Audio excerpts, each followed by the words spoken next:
Ya, Bismillahirrahmanirrahim. Assalamualaikum warahmatullahi wabarakatuh. Para pemirsa Mimbar Top Channel dimanapun berada, baik dalam dan luar negeri. Hari ini Presidium Aliansi Rakyat Menggugat sedang kumpul nih di sini. Mungkin buka puasa bersama sekaligus menunggu sahur. Nah, waktu sudah menunjukkan udah mau subuh ini ya. Jadi kali ini yang kita bahas adalah trending topik kali ini terkait masalah tata kelola minyak goreng ya. Minyak goreng ini yang kemarin skandal minyak goreng ini begitu banyak melibatkan pejabat negeri kita. Bahkan konstitusi kita pun nyaris porak-poranda oleh kelakuan para mafia-mafia minyak goreng ini. Dan tentunya selain daripada rakyat Indonesia yang sudah semakin banyak menderita akibat kelangkaan minyak goreng dan tingginya harga minyak goreng, ya kan, akibat pemerintahan Joko Widodo dalam hal tata kelola minyak goreng ini amburadul dan acak-acak kadul gitu kan. Nah, sehingga memaksa rakyat untuk seluruh Indonesia maupun mahasiswa ya, ini bergerak semua. Mereka marah dengan situasi yang terjadi hari ini. Pemerintah rezim Joko ini bukannya malah menjalankan amanah konstitusi, mensejahterakan rakyat, ini malah yang terjadi adalah sebaliknya, semakin membuat rakyat menderita. Nah, untuk itu kali ini terkait masalah tata kelola minyak goreng yang amburadul dan acak-acakan oleh rezim Jokowi. Judulnya pembicaraan kita hari ini itu. Dan hari ini saya ditemani oleh rekan kita, Presidium Aliansi Rakyat Menggugat, Bung Niko Silalahi. Kemudian ada juga senior kita, penulis juga, salah seorang Presidium Aliansi Rakyat Menggugat juga, adalah Bang Muslim Arbi. Juga salah seorang tim advokasi Aliansi Rakyat Menggugat, Ibu Eli dan Neti SH ya. Oke. Saya minta pandangannya dulu dari Bang Muslim seperti apa terkait masalah ini tadi tata kelola minyak goreng yang amburadul ya kan oleh rezim hari ini yang berkuasa hari ini. Baik, Bismillahirrahmanirrahim. Assalamualaikum warahmatullahi wabarakatuh. Selamat malam. Ya. Sebetulnya tata kelola minyak goreng yang amburadul ini sudah menjadi semacam bukti konkret Ya. bahwa rezim ini tidak perlu diperpanjang. Ya, gitu ya. Jadi ini bukti bahwa gagal. Gagal. Lu ngurus minyak goreng sudah nggak becus. Ya. Bagaimana ditambah, bagaimana diperpanjang, kan Ya. itu masalahnya Ya. kan. Jadi ini jelas. Ya, dari semua akumulasi persoalan-persoalan dari 7 tahun pemerintahan ini, ya kan, janji-janji politik, mobil SMK, ya kan, 11.000 triliun, ya kan, semuanya ini ya melahirkan kebohongan-kebohongan, Ya. hoax-hoax, ya kan, dan itu daftarnya panjang sekali. 6 bulan janji, ya kan, mobil SMK 11.000 triliun. Nah, termasuk diantaranya ini. Ya. Nah, apalagi misalnya inefisiensi pajak, inefisiensi hutang luar negeri. Ya. Dari 7.014 triliun itu inefisiensinya sebesar 4.930 triliun inefisien dalam pembangunan infrastruktur. Yang itu mestinya digunakan untuk kesejahteraan rakyat. Ya. Malah sekarang ini tidak. Nah, oleh sebab itu ini semua menjadi daftar gagal. Ya. Termasuk terakhir ini, sudah 3 bulan terakhir ini, dari mulai Februari, Maret sampai April ini, harga minyak goreng itu begitu membuat rakyat menderita, ya kan? Dan sehari ini pun, ya kan, kemarin Presiden Joko Widodo, ya kan, mengeluarkan satu kebijakan dengan menyetop ekspor CPO. Ya. Penyetopan ekspor CPO ini jelas merugikan keuangan negara, ya kan, merugikan petani, merugikan dunia usaha itu sendiri, yang mana dia sudah melakukan perjanjian dengan para importer di luar. Ini kan pasti digugat ini kan. Dari segi keinginannya kan ini akan dalam 3 bulan ini mungkin akan lubel sampai tanggal ini. Tapi begitu pengumuman disampaikan, harga tidak turun juga, kan itu masalahnya kan. Jadi sama dong, nggak didengar dong. Itu artinya bahwa dari sisi ini para pemain sawit melakukan kudeta. Iya. Kudeta terhadap Pembangkangan terhadap kebijakan presiden. Ini namanya civil. Ya. Ini namanya civil disobedience. Ya, pembangkangan sipil. Ya. Yang dimotori oleh dunia usaha. Ya kan? Jadi begitu pembangkangan, para petani sekarang menderita karena harga sawit anjlok antara 50 sampai 60%, kan gitu kan? Ya. Diharapkan dengan itu kan terjadi perubahan. Ya. Luber minyak goreng. Lah, luber minyak goreng kan harganya turun. Tetapi begitu pernyataannya tidak bisa memantik harga turun. Ya kan? Bahkan tetap artinya para pengusaha tidak mau. Dia bertahan. Mungkin juga pihak daripada pengusaha ini merasa dirugikan. Yang selama ini diajarin main kartel, memainkan harga minyak goreng, dumping, segala macam. Tapi yang jadi korban, yang ditangkap adalah dia punya general manager. Kok dari pihak perusahaan saja, ya terus dari pejabat yang membuat regulasi, yang membuat itu kemana? Nah, mungkin dia Cuma kerja dirjen sendiri. aja. Karena mungkin dia kerja Ini kan sendiri. pasti ada menteri terkait.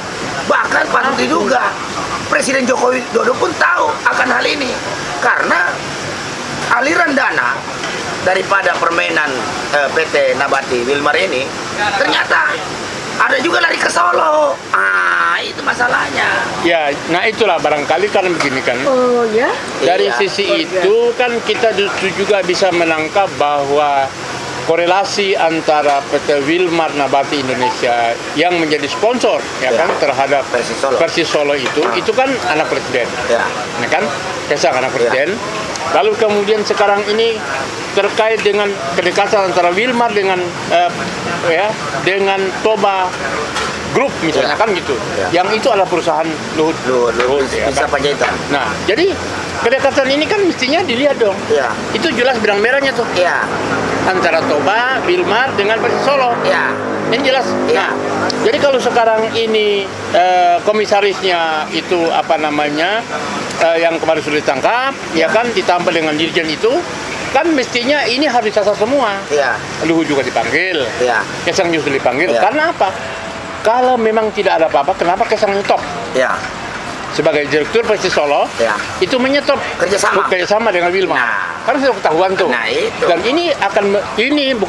ini membuktikan bahwa laporan saudara Ubaid terhadap gratifikasi ya kan 92 miliar itu semakin jelas buktinya. Kenapa KPK diam saja?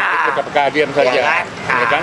Jadi berarti kebenaran KPK juga akan dipertanyakan. Nah, oleh sebab itu terkait dengan kebijakan minyak goreng ini yang hari ini juga ditulis oleh Saudara Dahlan Iskan sebagai kebijakan terpenjaga, enggak juga ya kan, karena ini akan membuat petani menderita, tidak akan membuat kemasukan devisa masuk, dan perjanjian di luar akan digugat kan gitu loh.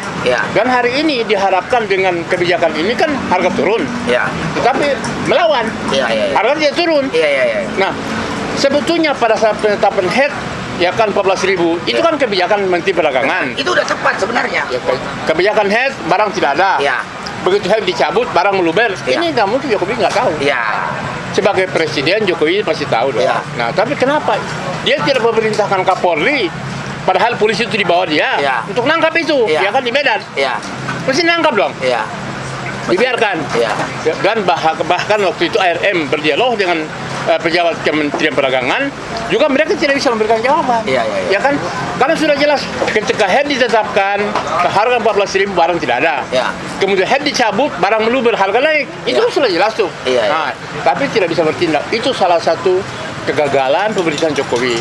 Jadi kalau misalnya dengan demikian, kalau bicara reshuffle, saya setuju.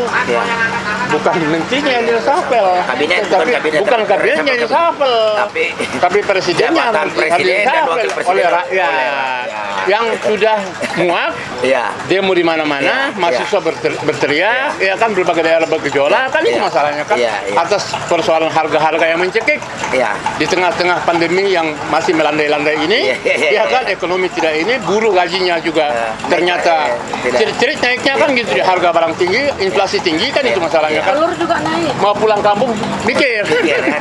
Nah itu dia. Baik, jadi memang bahwa yang disampaikan Pak Muslim tadi benang merahnya jelas. Sekaligus juga sebagai uji coba terhadap kampanye Presiden Joko Widodo. Ketika dia kampanye ingin serius memberantas KKN dan memperkuat KPK. Ternyata faktanya hari ini KKN-nya berlangsung lancar. Makin kencang. Ya kan, anak menantu jadi wali kota. Ya, betul. Ya kan? Ya. Kemudian Ada klasifikasinya. diduga kuat aliran minyak goreng lari ke Solo. Betul, Buktinya diputus kontrak. Betul, itu. Terus ada juga gratifikasi Betul. yang dilaporkan Ubedillah Badrun yang sampai sekarang Tidak diproses. Karena kenapa? Undang-undang KPK dilemahkan oleh Jokowi. Jangan Jadi ada dewas tadi itu. nah, itu dia. Jadi memang sudahlah. Jadi jadi kalau sudah gagal diurus minyak goreng, gagal urus korupsi, gagal. Gimana mau diperpanjang? Bagaimana mau minta 3 periode, yang ada malah ya itu tadi. Mungkin rakyat akan mempercepat ini situasinya ya. Nah, ini ada Bung Niko ini. Bagaimana melihat fenomena kelangkaan minyak goreng, tata kelola minyak goreng di rezim Joko Widodo ini yang begitu amburadul. Sehingga ini rakyat menjadi susah semua ini. Ya kan? Itu sehingga memancing demonstrasi kemana-mana, buruh turun demo, mahasiswa turun demo, emak-emak turun demo, ya kan, pemuda, pelajar semua turun demo, kakek nenek semua turun demo sekarang. Jadi tidak bisa dianulir karena memang persoalan yang kebijakan Jokowi hari ini memang sudah membuat perut rakyat makin kelaparan. Bung Niko gimana, Bung Niko? Kalau menurut aku nih, Bung, kebijakan hari ini yang muncul itu tidak lebih dari kebijakan untuk mempergemuk oligark beserta kartel-kartelnya, tapi membuat kering kerontang rakyat di negeri ini. Karena itu fakta yang kita lihat yang terjadi hari ini, dan kita juga harus melihat akar permasalahan di negeri ini. Padahal kita tahu masalah yang muncul adalah masalah kelangkaan minyak goreng dan tingginya harga. Sementara negara kita memiliki sekitar 16 juta kebun kelapa sawit. Ada 16 juta hektar. Dan itu terbesar di dunia. Serta negara kita juga penghasil terbesar CPO di muka bumi ini. Tapi anehnya di negara ini harga minyak gorengnya gila-gilaan. Dan paling tinggi. Bahkan Malaysia sana yang jelas-jelas sumber pendapatannya jauh lebih tinggi dibanding bangsa kita.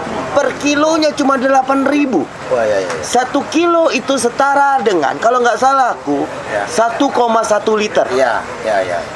Berarti harga minyak goreng kita berkali-kali lipat dari harga minyak goreng Malaysia. 3 kali lipat lebih lah. 300%. Berarti ada apa ini? Nah, itu dia. Sementara kita tahu devisa APBN kita tersedot untuk mensubsidi para taipan-taipan ini. Pertama kali jatuh 7,5 triliun dan sekarang disubsidi untuk biodiesel. Nah, sekarang ada tambah subsidi baru lagi. Subsidi lagi. BLT. Nah, ini kan kegilaan yang tersistematis dan terstruktur untuk memperkaya Taipan. Bapak langsung turun. Itu. Ini benar-benar kebijakan-kebijakan yang diambil oleh pemerintah kita adalah kebijakan-kebijakan yang pro pada oligarki, tapi tidak pro pada rakyatnya. Maka dari itu, kita harus mendesak agar pemerintah ini benar-benar pro rakyatnya.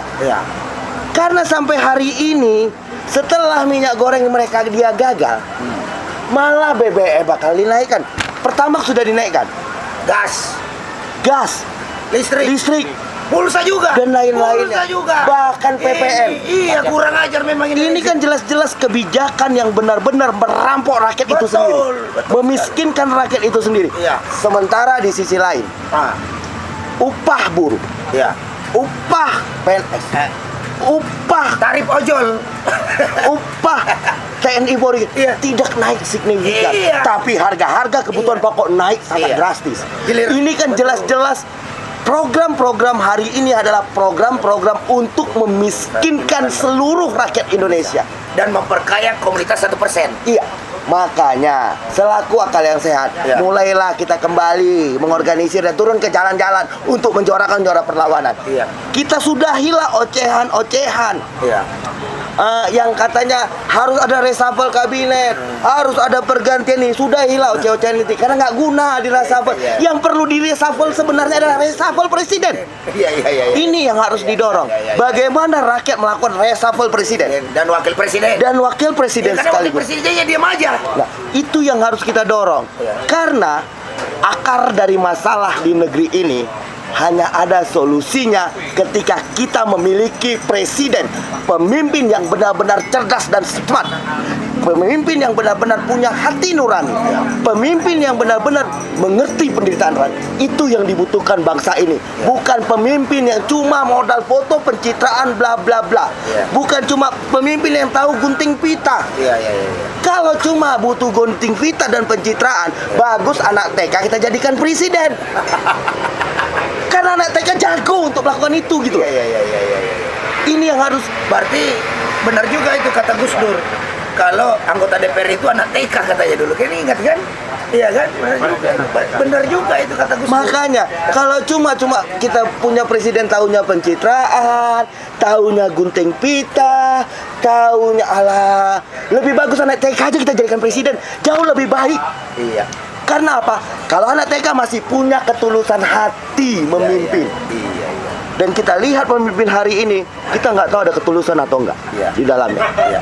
Tapi yang kita lihat hari ini, pemimpin yang pro oligarki tunduk pada Carter. Yes, betul. Ini yang kita lihat. Oke. Karena apa? Kenapa bilang pemerintahan hari ini tunduk pada Carter?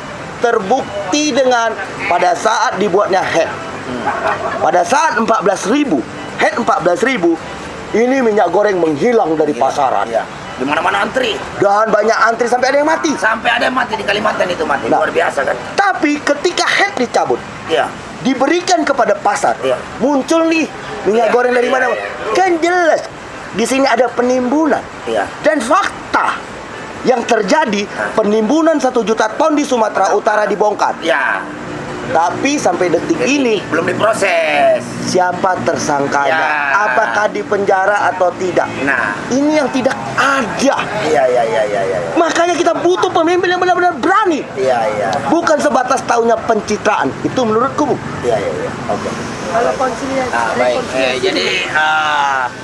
Jadi para apa lagi ini pernyataan Bung Niko tadi jelas sekali bahwa kita butuh pemimpin baru sebenarnya. Dia lebih smart, dia lebih pro kepada rakyat. Jadi perlu sahabat Aliansi Rakyat Menggugat ketahui bahwa kronologis daripada aksi-aksi yang dilakukan oleh Aliansi Rakyat Menggugat itu memang diawali pada tanggal 22. Itu ada kelompok kawan-kawan buruh itu melakukan aksi lebih dahulu di Kementerian Perdagangan. Waktu itu tanggal 22 April itu kita melakukan aksi di 22 Maret itu melakukan aksi di KPK terkait masalah gratifikasi Ubaidillah Badrun ke ini. Nah, sebagian waktu itu kawan-kawan buruh itu melakukan aksi di Kemendak protes terkait masalah kenaikan dan kelangkaan minyak goreng saat itu. Nah, kemudian Aliansi Rakyat Menggugat itu turun aksi lagi di tanggal 30 Maret. Ya kan? Itu yang menterinya kabur. Ya, belum. Itu di situ ada dialog dengan emak-emak mempertanyakan sampai pada akhirnya emak-emak ARM ini mengancam apabila tidak selama bulan Ramadan itu harga tetap naik, barang langka, maka kami akan datang aksi lagi. Nah, pada tanggal 2 April kita datangi lagi Kementerian Perdagangan. Nah, di situ tuh Bung Niko, Bang Muslim, Bu Eli, dan mama yang lain. Ada Bu Menu di situ, ada Mbak Ida, ada Bu Narti, ada Bu Ita, Bu Tita, ya kan, Devi, Esa, ya kan, ada semua gitu kan. Itu ingin minta jawaban atas aksi yang tanggal 30 karena saat itu harga belum turun-turun tuh, ya kan, harga belum turun-turun. Nah, ketika kita sedang melakukan negosiasi, tiba-tiba menterinya kabur. Nah, ketika kabur, kemudian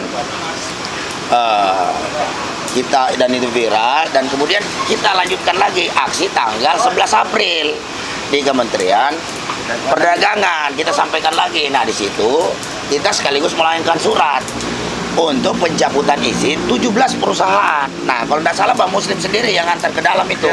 Sehingga dan diantaranya adalah PT Wilmart Nabati yang merupakan anak perusahaan dari Wilmart International Ltd, ya kan? Nah, ini juga jadi apalagi kejahatan korporasi itu kita sampaikan. Dan surat itu yang diantarkan Kementerian Perdagangan itu suratnya itu ditujukan kepada Presiden Joko Widodo. Kementerian Perdagangan dan Kementerian Perindustrian itu hanya CQ saja, ya kan? Nah, kemudian setelah itu pada saat aksi 21 April kita datang lagi itu di situ untuk yang kesekian kalinya mendesak agar harus segera diungkap mafia. Nah, inilah yang memancing reaksi kepada seluruh baik itu mahasiswa, buruh, apalagi ini pedagang, emak-emak untuk turun ke jalan karena memang saat itu sampai hari ini pun harga minyak goreng ternyata belum turun juga. Nah ini ada Ibu advokat kita ini, bagaimana Ibu menanggapi fenomena tata kelola minyak goreng di rezim Jokowi ini yang begitu amburadul dan acak-acakan? Silakan Bu. Ya seperti yang disampaikan oleh beberapa rekan tadi, amburadulnya dan acak-acakan tentang pengelola minyak goreng ini tidak lepas dari tanggung jawab Pak Jokowi. Ya. Karena dia yang memilih menterinya dan dia yang menginstruksikan apapun itu pasti izin dia dan dia mengetahui. Jika tidak harusnya dia pecat. Ya. Nah ini kan berarti pembiaran. Ya.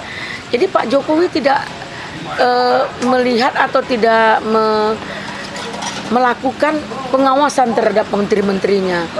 Berarti Pak Jokowi juga gagal dalam persoalan ini. Tentang minyak goreng yang ada penangkapan di Medan itu harusnya diproses. Kok nggak diproses? Ada apa? Siapa di belakangnya semua? Nah, dengan dirjennya yang kemarin kita yakin dan percaya tidak mungkin dalam pandangan hukum saya pekerjaan seperti ini tidak mungkin dilakukan oleh seorang. Ya. Pasti korporasi Ya. terlibat. Dan berkelompok. Iya berkelompok dan ini terlibat korporasi. Jika ini terjadi, itu hukumannya hukuman mati. Ya. Nah dalam hal ini kita minta penegak hukum agar pelanggar corporate ini yaitu seperti PT-PT, Ya, PT. Wilmer, Iya. dan 17 PT yang lainnya. Ayo kita adili dia. Buat pelaporan. Sebenarnya perlu melapor ini. Ya, itu dah. Sudah kejahatan Ya, ya. yang melakukan meresahkan masyarakat. Ya. Minyak goreng itu dibutuhkan dan untuk rebus-rebus pastilah kita rebus. Tapi kalau ibaratnya kerupuk mau direbus kan nggak mungkin. Ya. Nah kita butuh minyak goreng loh Pak. Atau nasi goreng direbus misalnya. Nah nasi goreng menjadi nasi rebus itu kan nggak mungkin. Jadi minyak goreng ini termasuk bahan pokok. Nah semua bahan pokok juga naik, telur, segala-galanya, sembako, daging semua naik. Hari mau dekat Lebaran. Sementara gaji, keuangan, ekonomi sekarang sedang carut marut. Jadi sekali lagi kami minta kepada Pak Jokowi kalau tidak bisa ngontrol menterinya, kalau tidak bisa ngontrol atau bertanggung jawab terhadap menterinya, tidak berpihak kepada rakyat, khusus tentang minyak goreng yang sampai sekarang masih belum ada realisasinya untuk katanya udah turun. Nah, kok belum lagi gitu. Barusan tanya ke sini tadi. Barusan tanya, masih harga 360 per galon itu, atau berapa itu? Masya Allah. Jadi tolong sekali lagi jika tidak mampu mengundurkan diri, pakai azas tahu diri lah. Ya. Kemarin kalau untuk kekuatan dan kehebatan 35 tahun, hampir 35 tahun berkuasa Pak Soeharto, ketika dia sudah tidak dipercaya, dia mengundurkan diri kok. Ya. Karena apa? Nyawa rakyat itu berharga bagi dia. Kalau ini sepertinya nggak kasihan dia dengan rakyat. Tak kasihan dia dengan masyarakat. Dia hanya mencoba bersama-sama dengan kelompok keturunan dia, KKN. Nah, ini berlapis perkara ini. Nggak mungkin selamanya Pak Jokowi untuk berkuasa. Ada waktu, ada masanya. Ayo Pak Jokowi, itu tolong ditertibkan semua menterinya. Atau Anda dengan senang hati mundur. Kami lebih hormat. Terima kasih. Oke. Nah ini Bang Muslim, sekaligus closing ini, bagaimana multi efek atau efek domino yang timbul akibat kelangkaan minyak goreng ini? Ini kelangkaan minyak goreng ini jelas menciptakan penderitaan rakyat, ya kan? Jadi kalau misalnya ada upaya pengalihan minyak goreng dipakai untuk dengan cara kampanye oleh partai-partai tertentu untuk rebus-rebus, itu jelas tidak kena, ya kan? Bagaimanapun ini ketika mengatakan ini harus rebus, itu berarti menghina. Tidak tentu itu seperti apa Pak? Ya PDIP lah. PDIP itu kan berkampanye kan supaya rebus-rebusan, ya kan? Kemudian ada juga partai yang lain, ya kan? Jadi nasi goreng misalnya diganti nasi rebus, ya kan? Kerupuk goreng, kerupuk kan digoreng, kerupuk rebus kan itu dia. Nah, jadi dengan demikian efek dominonya adalah bahwa ini kebijakan yang salah dan amburadul ini akan menciptakan keresahan dan kegoncangan yang terus-menerus, ya kan? Karena ini salah dari awal. Dari awal saya mencurigai bahwa jangan-jangan mereka yang bermain CPO dan sawit ini dulu termasuk pensuplai dana Pilpres baik 2014 maupun 2019, sehingga kan izin untuk ditindak. Nah, karena apalagi polisi itu kan di bawah presiden, sehingga polisi pakai tidak menindak meskipun sudah ketemu itu penimbunan di Sumatera Utara. Lalu kemudian sekarang ini kejaksaan mengambil tindakan. Nah, jadi efek domino ini rakyat menderita, rakyat yang meninggal, itu jelas-jelas itu adalah persoalan kemanusiaan. Kegoncangan ini adalah persoalan keresahan, ya kan? Dan kemudian ketika pelarangan diterapkan dan kemudian tidak terjadi ekspor, itu kerugian sekitar 500 triliun. Ya dari penutupan ekspor itu, ya kan, dan itu mengganggu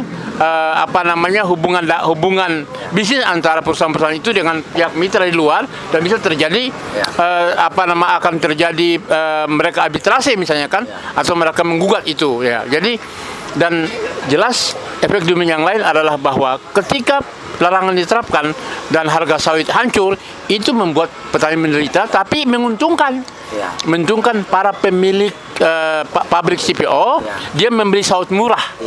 Nah, ini apakah efek ini tidak dipikirkan oleh Pak Jokowi?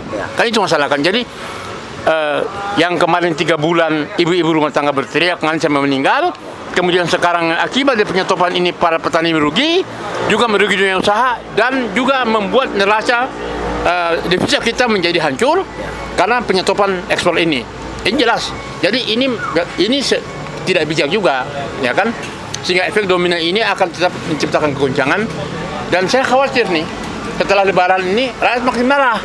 Karena presiden tidak bertindak secara smart, secara cerdas, tidak pro rakyat tapi pro para pemain-pemain oligarki sendiri.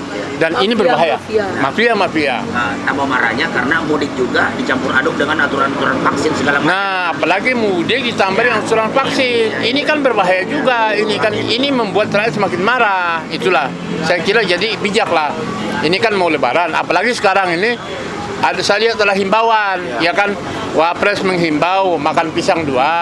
Masa jadi Wapres cuma digayar mahal-mahal, cuma suruh makan halal bihalal, tidak boleh minum, pakai surai. Halal bihalal, masa ada fikih baru tanggal 1 Syawal itu orang disuruh makan minum, malah disuruh jangan makan minum. Ini kan sudah mudik dipersulit dengan vaksin-vaksin. Kemudian di sana di mudik juga suruh jangan makan minum. Itu tuh mengganggu agama kita. Jelas itu. Itu kan aturan agama. Kita berbuka saat negara itu tidak makan. boleh mencampuri. Itu urusan agama terlalu jauh, ya kan? Dan itu kemanusiaan. Dan itu kan agama, hal itu sudah diatur dalam pasal 9 ayat 2. Kan sudah jelas itu kan gitu. Tapi tadi saya lihat Oke, bisa tidak? ada puluhan bus gratis yang dilakukan oleh Polda Metro Jaya untuk mudik gratis. Puluhan ribu, 3 hari berturut-turut gratis ke Jawa Barat, Jawa Tengah, Jawa Timur. Nah, itu harusnya Pak Presiden datangin bus tersebut karena orang pulang dengan air mata. Nah, kasihlah amplop THR-nya. Jadi itu sebuah kerjasama yang baik. Nah, mungkin itu agak sedikit ini dari saya. Ya, oke. Enggak, begini, bentar. Ini saya harus tambahin. Yang selama ini kan dia lempar-lempar dari mobil. Jadi kalau datang amplop itu kayaknya akan mengganggu dia. Apalagi sekarang ini pengamanan presiden itu super ketat. Jadi mobil presiden itu dikawal begitu kita terakhir saya lihat sendiri di Bogor itu dikawal dengan panser mobil yang senjata yang siap nembak. Ini kan menciptakan ketegangan, ini ada apa ini?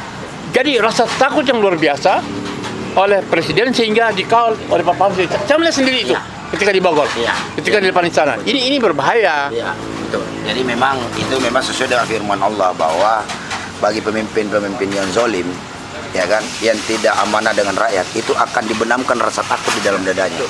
Jadi apapun itu pasti akan menemukan rasa ketakutan. Dan rasa ketakutan itu kalau sudah Allah yang kirim, nggak bisa kamu menghindar dari siapapun.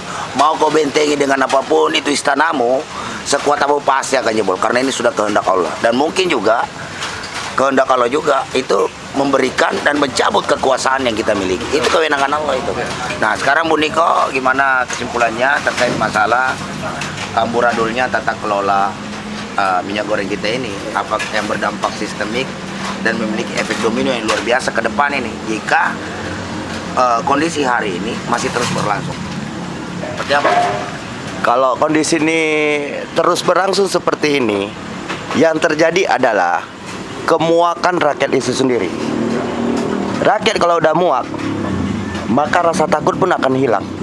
Apapun akan dihadapinya. Itulah yang akan terjadi gitu loh. Karena gini, yang kita lihat adalah ketika presiden mengumumkan penutupan ekspor minyak goreng dan turunnya ekspor CPO dan turunannya, tapi memberi spare waktu yang hampir seminggu sampai tanggal 28 nanti baru berlaku. Ini kan memberi kesempatan.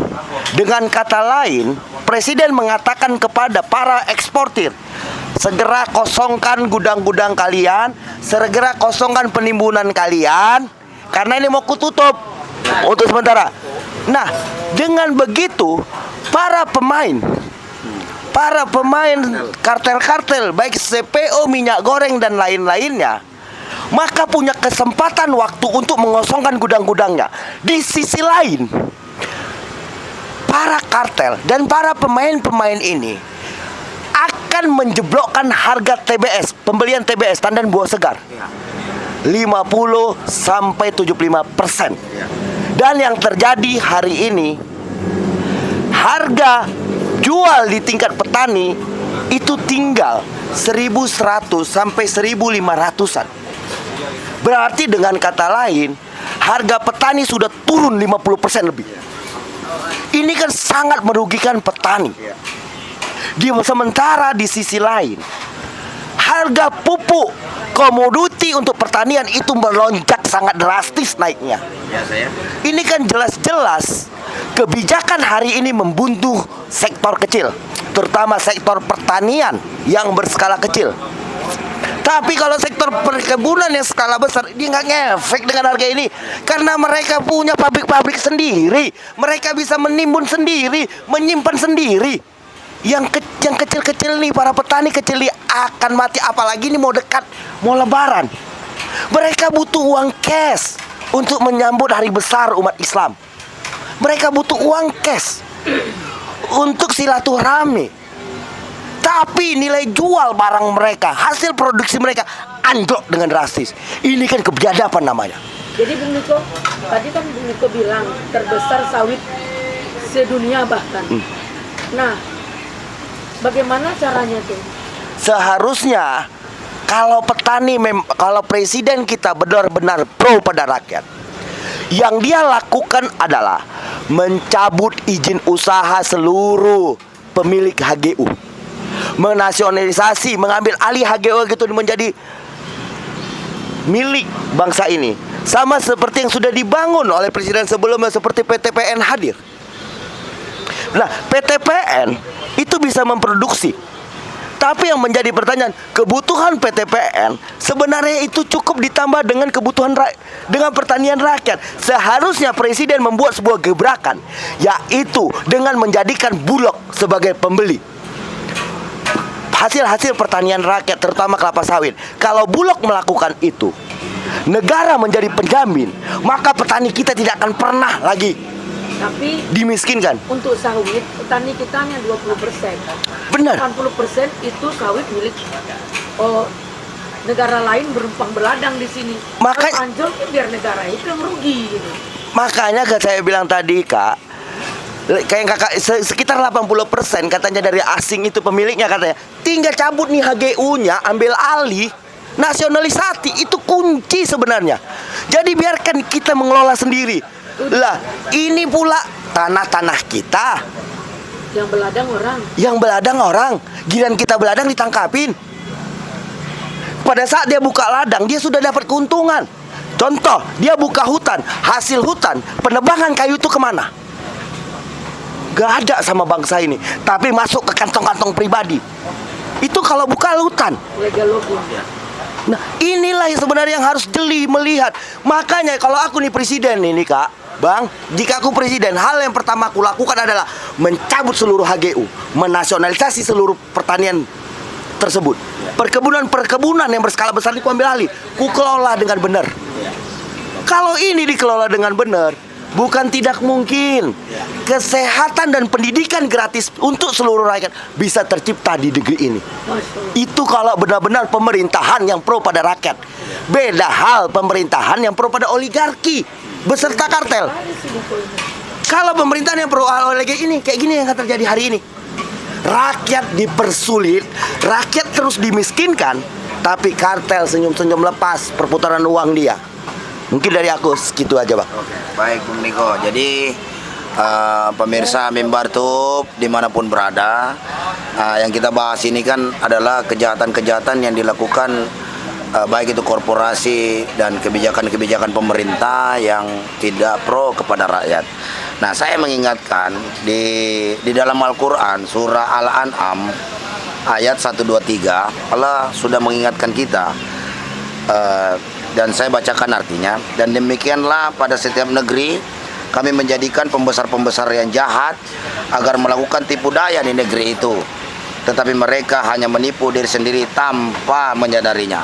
Ini peringatan Allah dari surah Al-An'am ini sedang terjadi di negeri kita, di mana banyak para pembesar-pembesar mengambil kebijakan-kebijakan yang menurut saya menjahati rakyatnya. Bukti kejahatan rakyatnya adalah sekarang terbukti banyak rakyat antri minyak goreng, banyak buruh jadi korban PHK, jutaan anak-anak kita tidak bisa mendapatkan pendidikan yang layak, jutaan keluarga-keluarga rakyat kita itu juga sama halnya dengan tidak mendapatkan kehidupan yang layak dalam menjalankan kehidupan rumah tangganya. Karena kenapa? Para pembesar-pembesar kita sedang melakukan tipu daya. Tapi Allah mengingatkan di sini bahwa sesungguhnya mereka justru telah menipu diri mereka sendiri. Nah, menipu mereka diri sendiri berdampak saat ini. Kenapa? Rakyat marah. Mahasiswa bangkit demonstrasi, buruh kemarin-kemarin bangkit melakukan demonstrasi, emak-emak melakukan demonstrasi, pemuda pelajar kita bangkit, semua rakyat bangkit melawan. Karena kenapa? Karena kebijakan yang menindas yang dilakukan oleh pembesar-pembesar jahat kita. Nah, efek dominonya itu akan terjadi perlawanan rakyat akibat daripada eksekutif, legislatif, dan yudikatif sudah setali tiga uang memperkosa hak-hak rakyat, tidak mampu menjalankan amanah konstitusi kita, yaitu mensejahterakan rakyat Indonesia, mencerdaskan kehidupan bangsa, menjaga tumpah darah rakyat Indonesia, tidak mampu dijalankan. Nah, maka rakyat dengan kemampuannya sebagai pemilik negeri ini berhak mengambil itu semua untuk mengembalikan bangsa ini berjalan sesuai dengan konstitusinya, ya kan? Nah, efek daripada minyak goreng ini, skandal minyak goreng ini, negeri ini terlalu banyak skandal. Skandal PCR, dimulai dari skandal PCR, skandal vaksin, kemudian skandal minyak goreng yang melibatkan kartel-kartel, yang melibatkan legislatif, eksekutif, dan yudikatif, ya kan? Sehingga melahirkan uang-uang haram yang ujung-ujungnya terbongkar sendiri oleh tipu daya mereka. Akhirnya menipu diri mereka sendiri, ternyata terungkap bahwa dana-dana ini dikumpulkan, fundraisingnya ini hanya untuk menggolkan masa penambahan wacana 3 periode dan penambahan masa jabatan presiden. Tentunya ini adalah sebuah makar konstitusi yang didukung oleh kejahatan-kejahatan korporasi. Nah, maka dari itu, karena ini sudah bersifat makar dan sangat makar terhadap konstitusi, seharusnya kejaksaan tangkapin tuh semuanya tuh. Siapapun yang terlibat, baik itu berikut juga pihak kepolisian tangkapin tuh, tugas Anda itu menegakkan hukum. Ya kan, jangan biarkan rakyat itu mengambil caranya sendiri, karena kebenaran itu tidak bisa dibendung. Kebenaran akan mencari jalannya sendiri. Nah, rakyat dengan kemampuan yang dimilikinya akan turun ke jalan semuanya. Akan turun ke jalan. Setelah lebaran ini, di mana orang mau pulang mudik juga dipersulit lah, pakai PCR lah, inilah segala macam, syarat vaksin, semakin menambah beban rakyat Indonesia. Ya kan? Ini penambahan PCR, THR nggak dibayar. Ya terus bayar PCR pakai apa? Pakai daun gitu. Ini tolong Anda, jadi langkah-langkah konkret yang terjadi di masyarakat ini membuat kebijakan-kebijakan daripada pemerintah ini yang dirasakan oleh rakyat hari ini adalah sebuah penindasan yang nyata. Semakin mempersulit situasi rakyat untuk menjalankan kehidupannya kesehari-hari. Nah, jadi tidak salah ketika semua nanti kita lihat nanti setelah lebaran. Ya kan, ini juga sudah diperhitungkan oleh mantan Kepala Kabais Bang Samsir Siregar, Kepala BIN ya. Ini sudah diperhitungkan karena memang rakyat akan sampai pada puncaknya. Ketika perut sudah tidak bisa kompromi, maka tidak ada cara lain. Pasti rakyat akan marah. Nah, pertanyaan saya, siapa yang mampu menahan marahnya rakyat? Siapa yang mampu menahan murkanya rakyat terhadap rezim ini? Tidak ada. Dan itu sudah sunnatullah. Ketika Anda memimpin negeri ini, diberikan amanah kekuasaan oleh Allah Subhanahu wa taala, ya kan? Kemudian Anda mengingkari itu semua, melakukan pengkhianatan terhadap rakyat, maka jangan salahkan rakyat ketika Anda dihinakan dengan diturunkan dari jabatan oleh rakyat. Karena itulah cara-cara Allah memberikan peringatan kepada orang-orang yang melakukan tipu daya. Ini yang dimaksud dalam Al-Quran. Maha benar Allah atas segala firman-Nya. Dalam kesempatan ini kita akhiri. Dan jangan lupa bagi para netizen, follower dari Mimbar Tube, jangan lupa like, share, and comment. Demikian dari saya. Tetap semangat rakyat Indonesia. Kita terus lakukan perlawanan terhadap kebijakan-kebijakan yang menindas.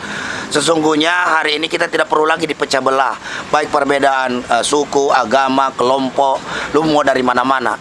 Karena musuh kita jelas yang nyata. Musuh kita satu adalah kekuasaan yang menindas. Dan kita harus kembalikan itu semua melalui kekuatan kedaulatan rakyat. Nah, kedaulatan rakyat ini diperlukan persatuan dan kesatuan umat, persatuan dan kesatuan rakyat Indonesia untuk merebut kembali kemerdekaan yang hakiki bagi negara dan bangsa Indonesia sesuai dengan amanah konstitusi. Karena kita bernegara ini menginginkan keadilan sosial bagi seluruh rakyat Indonesia. Mungkin itu saja penyampaian dari kita semua. Salam hormat kami dari Presidium Aliansi Rakyat Menggugat. Nanti kita akan turun aksi lagi bersama-sama. Kita terus kritisi kebijakan rezim penindas rakyat ini, rezim pengkhianat rakyat ini, sampai pada akhirnya mengakhiri dengan sendirinya. Artinya ada reshuffle dari rakyat. Kita tunggu komando, kita tunggu gerakan-gerakan reshuffle dari rakyat ini di kemudian. Assalamualaikum warahmatullahi wabarakatuh. Ingat, kedaulatan ada di tangan rakyat.